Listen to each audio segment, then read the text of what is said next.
tolak untuk seluruhnya. Dilanjutkan yang mulia. Tentang dalil pemohon yang dinyatakan bahwa penetapan tersangka oleh termohon salah orang atau error in persona akan termohon terangkan sebagai berikut. A. Berdasarkan diterbitkannya DPO Daftar Pencarian Orang oleh Ditreskrim Polda Jabar nomor DPO 88-11 Ditreskrim tanggal 15 September 2016, kemudian termohon melakukan penyidikan lanjutan dan mengidentifikasi bahwa saudara Peggy alias Peron berada di wilayah Kota Bandung.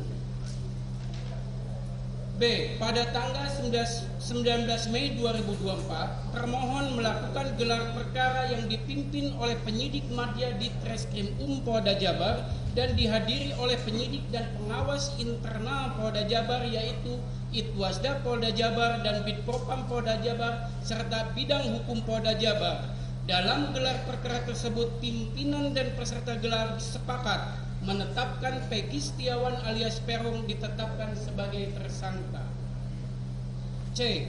Berdasarkan informasi tersebut di atas, kemudian termohon melakukan penangkapan berdasarkan surat perintah penangkapan nomor SP.5-Romawi-Res124-2024 Ditreskrim tanggal 21 Mei 2024. Termohon telah melakukan penangkapan terhadap tersangka atas nama Peggy Setiawan alias Peron pada hari Selasa tanggal 21 Mei 2024 sekitar jam 18 WIB di halaman rumah beralamat di Babakan Tarogong, Kecamatan Bojongloa Kaler, Kota Bandung.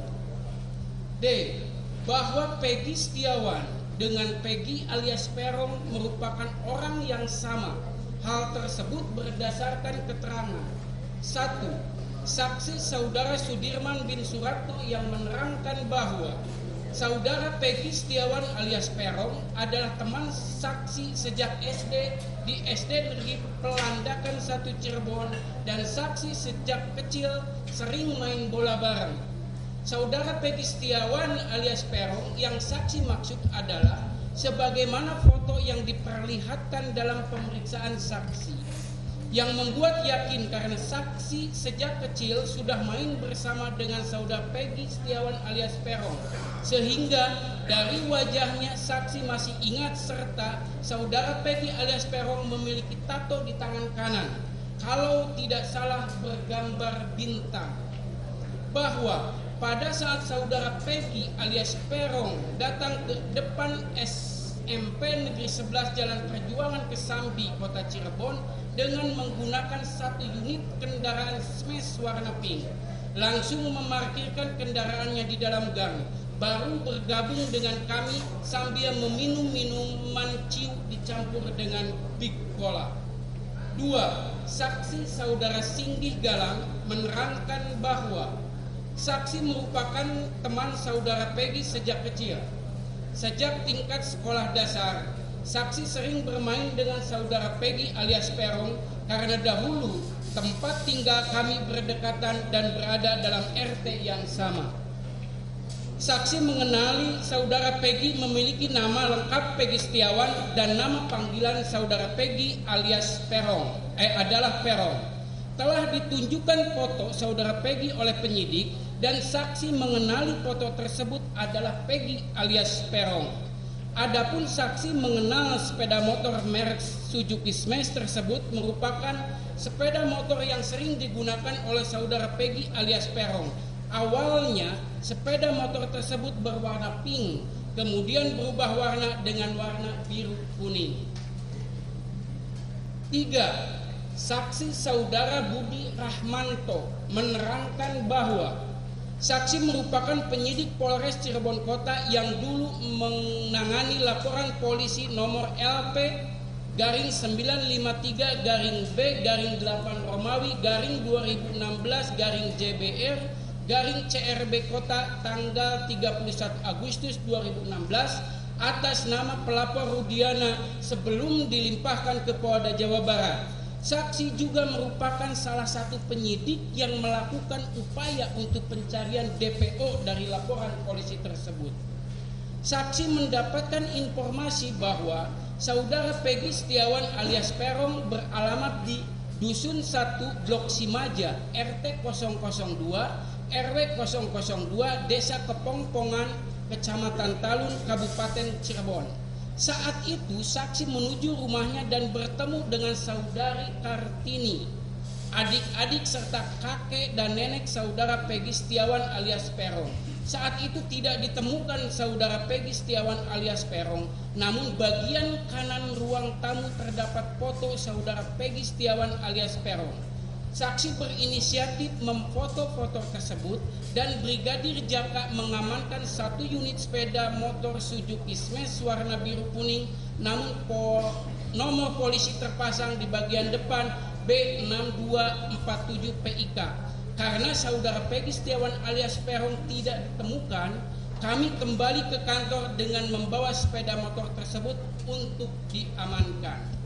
Adapun saksi mendapatkan foto saudara Peggy Setiawan alias Peron, saksi sempat memperlihatkan dan menanyakan kepada saudara Sudirman tentang foto tersebut. Dan saudara Sudirman menjawab bahwa foto yang saksi perlihatkan adalah betul foto dari saudara Peggy Setiawan alias Peron, orang yang bersama-sama melakukan tindak pidana perlindungan anak dan atau pembunuhan berencana dan atau pembunuhan. 4.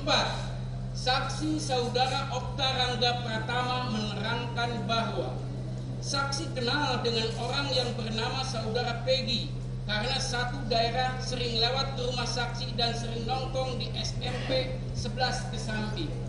Bahwa alasan sering nongkrong di depan SMP 11 Kesambi karena strategis, sering dijadikan tempat bertemu dengan teman-teman di sekitar tempat tersebut dan merupakan tempat nongkrong di wilayah sekitar anak-anak belakang SMP 11 Kesambi.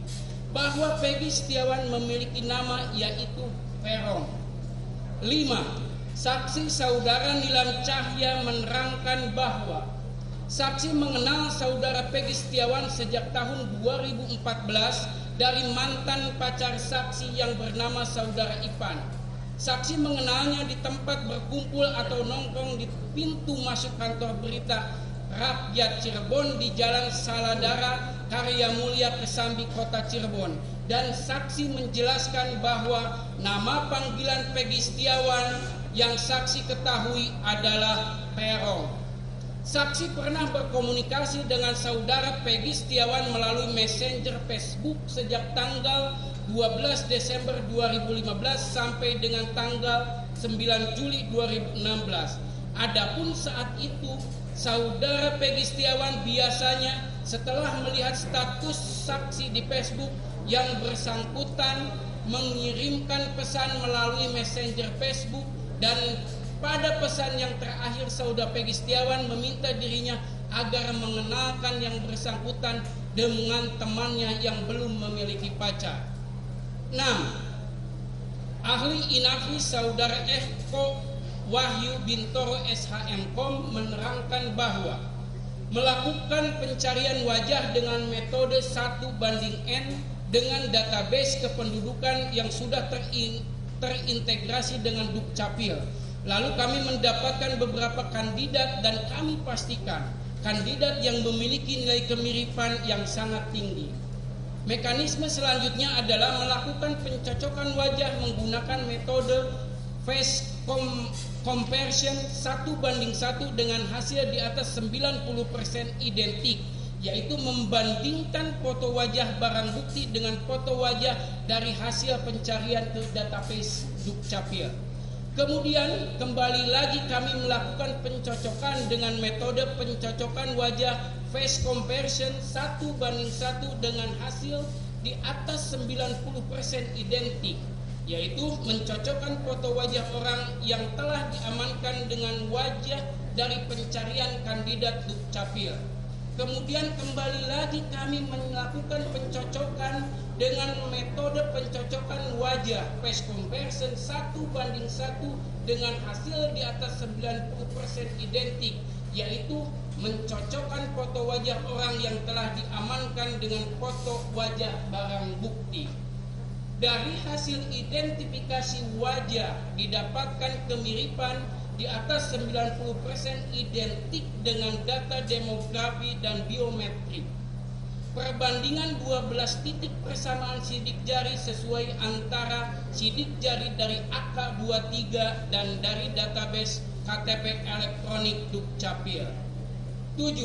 Berdasarkan hasil penggeledahan dan penyitaan di rumah saudara Kartini yang merupakan ibu kandung tersangka Peggy Setiawan alias Peron, telah mengamankan barang bukti berupa asli surat kelahiran atas nama Peggy Setiawan, rapot asli SD dan SMP atas nama Peggy Setiawan, ijazah asli SD dan SMP atas nama Peggy Setiawan, fotokopi kartu keluarga nomor 3291404050900062, 1 lembar fotokopi biodata kependudukan atas nama Kartini, 2 lembar ijazah dan hasil ujian nasional SMP atas nama Peggy Setiawan, 1 lembar fotokopi surat keterangan pembuatan KTP atas nama Peggy Setiawan, 1 lembar surat pemberitahuan SMP atas nama Peggy Setiawan, 4 lembar foto,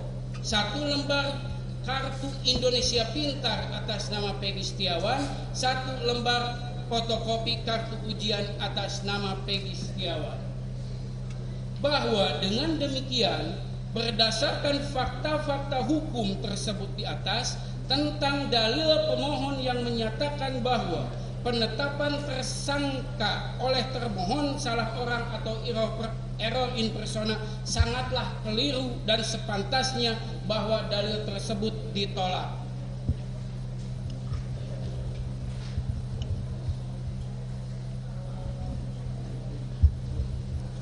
Izin yang mulia kami lanjutkan.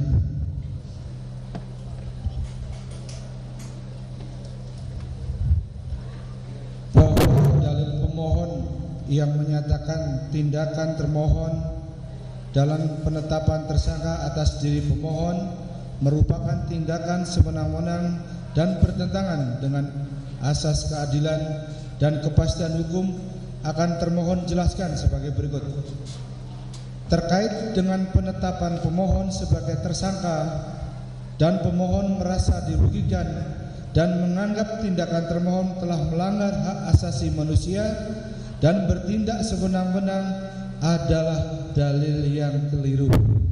Perlu termohon tegaskan dalam menetapkan seseorang sebagai tersangka, penyidik atau termohon telah memiliki bukti permulaan yang cukup atau 2 alat bukti yang sah sebagaimana yang dimaksud pasal 184 KUHP dan berdasarkan putusan Mahkamah Konstitusi nomor 21/PU/12 Romawi /2014 tanggal 16 Maret 2015 dalam amar putusannya menyatakan frasa bukti permulaan yang cukup dan bukti yang cukup sebagaimana ditentukan dalam pasal 1 angka 14, pasal 17 dan pasal 21 ayat 1 Undang-Undang nomor 8 tahun 1981 tentang hukum acara pidana,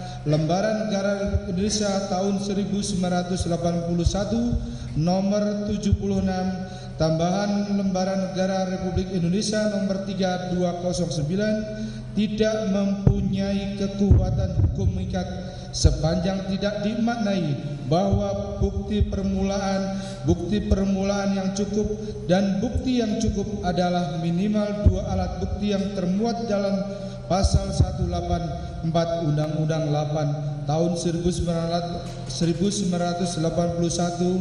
tentang hukum acara pidana.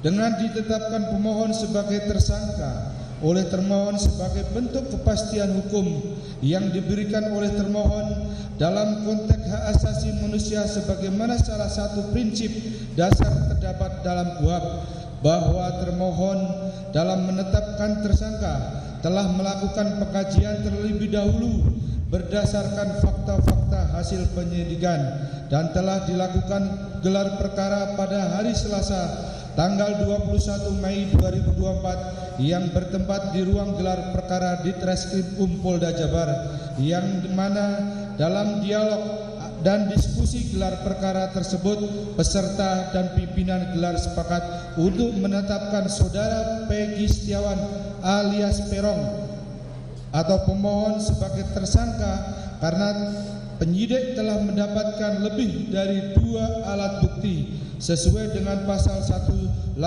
KUHP. Dengan demikian, dalil pemohon adalah tidak berdasarkan fakta hukum dan patut untuk dikesampingkan oleh hakim peradilan.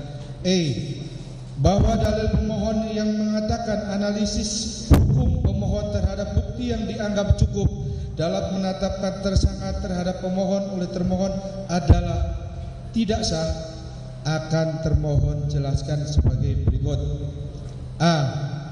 Bahwa termohon dalam menetapkan pemohon sebagai tersangka sudah melalui proses tahap penyelidikan dan penyidikan terlebih dahulu sesuai dengan pasal 5, pasal 10 Perkap 6 tahun 2019 tentang penyidikan tindak pidana, yaitu memeriksa pelapor, saksi-saksi, ahli serta mengumpulkan bukti-bukti serta menyita barang bukti yang terkait dengan tindak pidana perkara dimaksud.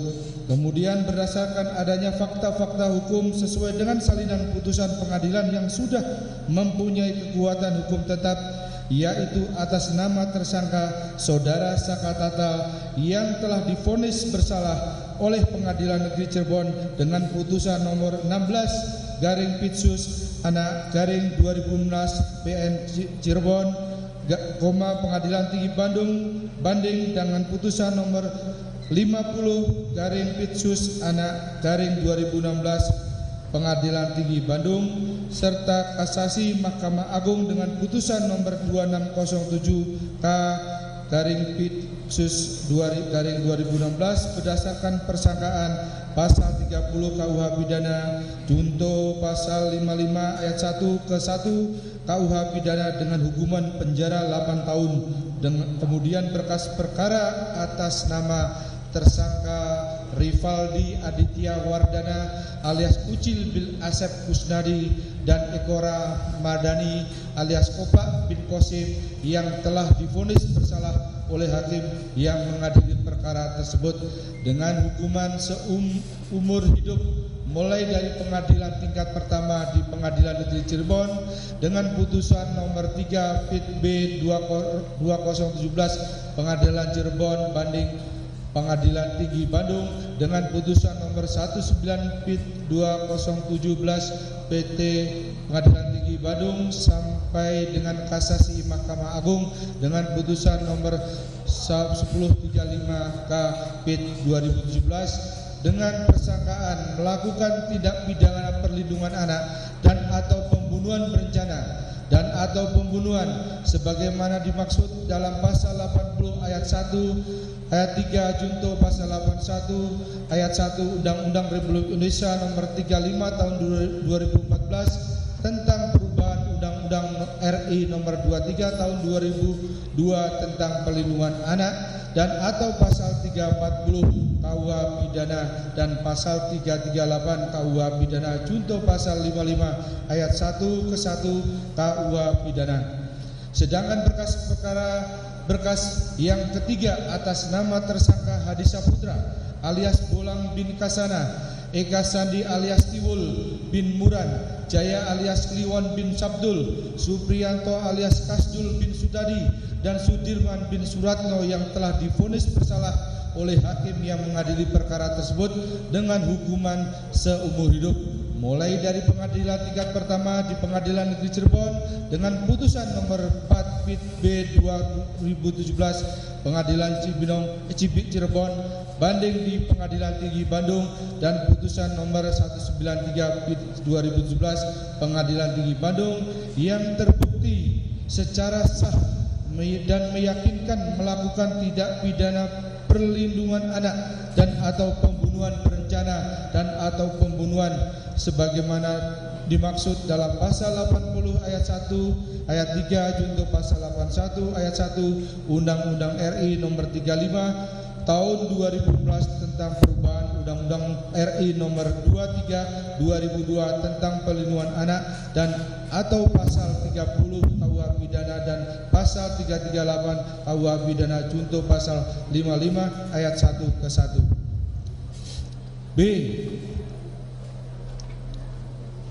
Berdasarkan fakta hukum tersebut di atas, kemudian pada hari Kamis tanggal 21 Mei 2024 sekira jam 09.00 WIB sampai dengan selesai yang bertempat di ruang gelar perkara di Reskrim Polda Jabar, termohon telah melaksanakan gelar perkara yang dipimpin oleh Fasidik di Reskrim Polda Jabar yang dihadiri oleh pengawas internal Polda Jabar yaitu fungsi Itwasda Polda Jabar, Bid Propam Polda Jabar serta dari fungsi hukum Bidkum Polda Jabar, bahwa dalam diskusi dan dialog gelar perkara tersebut pimpinan dan peserta gelar berdasarkan fakta-fakta hukum yang telah diperoleh penyidik sepakat menetapkan saudara Peggy Setiawan alias Peron ditetapkan sebagai tersangka karena penyidik telah mendapatkan lebih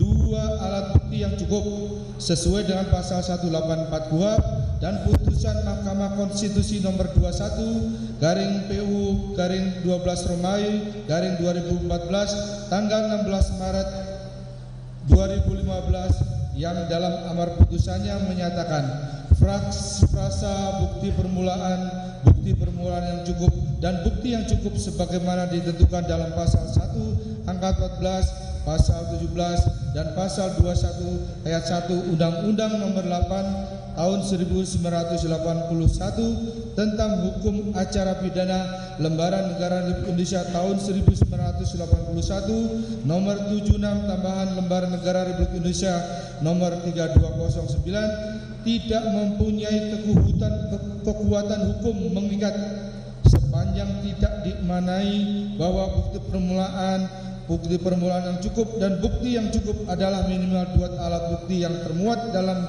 pasal 184 Undang-Undang 8 tahun 1981 tentang hukum acara pidana, maka demikian tidaklah beralasan secara hukum apabila pemohon mendalilkan bahwa termohon tidak menganalisa secara hukum terhadap bukti yang dianggap cukup dalam menetapkan tersangka terhadap pemohon oleh termohon sehingga pemohon menganggap tidak sah, sehingga dalam demikian dalil pemohon sangatlah keliru dan harus ditolak.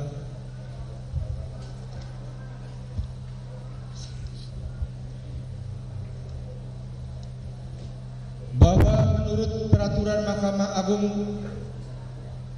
Republik Indonesia nomor 4 tahun 2016 tentang larangan peninjauan kembali putusan pra peradilan pasal 2 ayat 2 menyebutkan bahwa pemeriksaan pra peradilan terhadap permohonan tentang tidaknya sahnya penetapan tersangka hanya menilai aspek formil, yaitu apakah ada paling sedikit 2 alat bukti yang sah dan tidak memasuki materi perkara.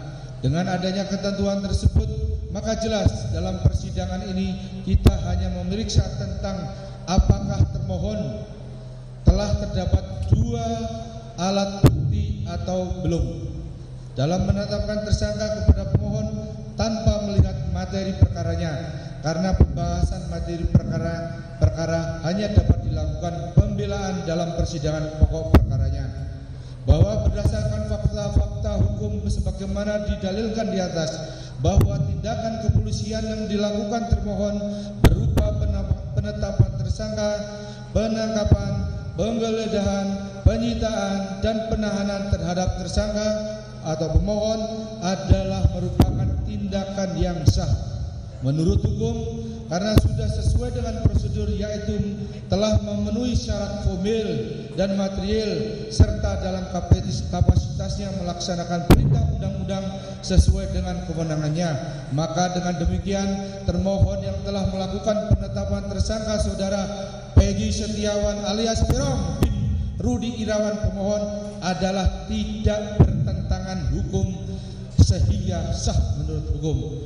Maka berdasarkan dalil-dalil dan alasan tersebut di atas, termohon memohon kiranya Yang Mulia Hakim yang memeriksa dan mengadili perkara peradilan ini berkenan untuk memutuskan sebagai berikut.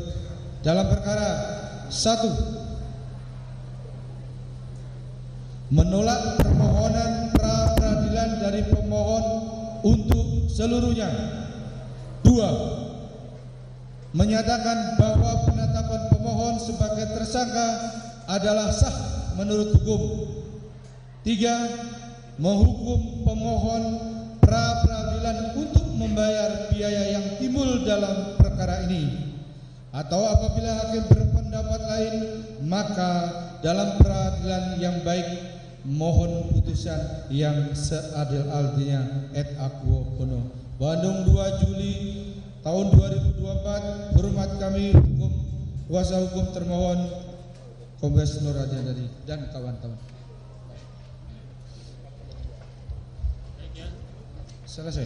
Jawaban dari termohon sudah selesai dibacakan.